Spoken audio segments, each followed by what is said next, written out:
우리가 언택트 소비가 점점 늘어날수록 우리들이 사람을 만날 때에는 계속해서 SNS를 통해서만 만나게 되는 거예요. SNS의 공간에서 사람을 만나게 되면 문제는 끼리끼리만 소통을 합니다. 자기랑 비슷한 말을 하는 사람들끼리만 모이는 거예요. 그렇게 되면 사회가 어떻게 되느냐? 서로 다른 사람들이 이해하기 힘들어지게 되죠. 계층 간의 분리가 점점 강화되고 서로 이해하기 점점 힘들어지고 결국에 그거는 시간이 지난 다음에 계층 간의 갈등이 폭발하면서 많은 문제들을 야기할 수 있다, 이렇게 볼 수 있을 것 같아요. 토마스 프리드먼이라는 분이 늦어서 고마워라는 책이 있어요. 거기 보면은 그분이 SNS는 소수의 의견을 증폭시키고 다수를 선동하기에 되게 유리한 도구다, 그렇게 얘기를 합니다. 그래서 실제로 스마트폰이 보급이 됐을 때 아랍 사회에 민주화 운동이 많이 일어났죠. 아랍의 봄이라고 하죠. 독재 정권을 무너뜨렸습니다. 문제는 그 다음에 새로운 정부가 안 만들어져요. 왜냐하면 계속해서 무정부 상태로 있는 이유가 시간을 같이 보낼 수 있는 공간이 없어서 그런 거예요. 결국에 그분의 결론은 사람이 공동체 의식을 가지려면은 페이스 투 페이스로 얼굴을 맞대고서 시간을 보낼 수 있어야 된다, 이렇게 결론을 내립니다. 그럴 수 있는 데가 어디냐? 도시 공간 속에 공짜로 머무를 수 있는 그런 공간들이에요. 소통과 통합을 위해서는 공공의 장소들이 필요합니다.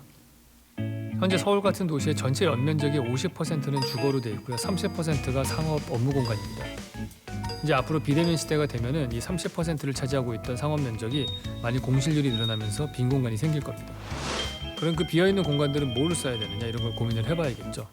많은 부분은 주거로 바뀔 수도 있고요. 그걸로 다 전환되지 않는 것들 중에 일부는 정부가 구매를 하든지 아니면은 장기간 임대를 통해서 부족했던 공원도 만들고 도서관도 만들고 이런 것들이 가능해진 시대가 될 수 있는 거죠. 결국에 사람은 만나야만 합니다.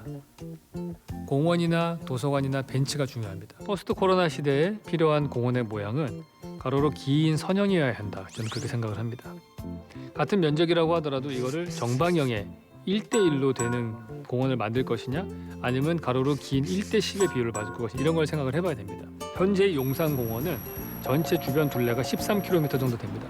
지금 상태에서 만약에 집을 짓는다면 13km 길이에 있는 집들은 엄청나게 좋은 용산공원의 뷰를 가질 수 있을 거예요.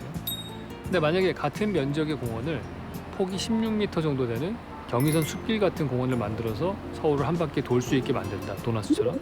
그러면은 전체 이 공원의 주변부의 길이가 150km가 됩니다.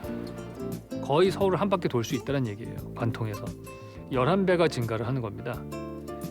그러니까 그것을 통해서 공원에 접한 주거의 면적들이 늘어나게 되고요. 그것뿐만 아니죠. 그 바로 뒤에 있는 집들도 늘어나게 되는 거예요. 근데 이렇게 서정으로 공원이 만들어지게 되면 또 다른 장점이 있습니다.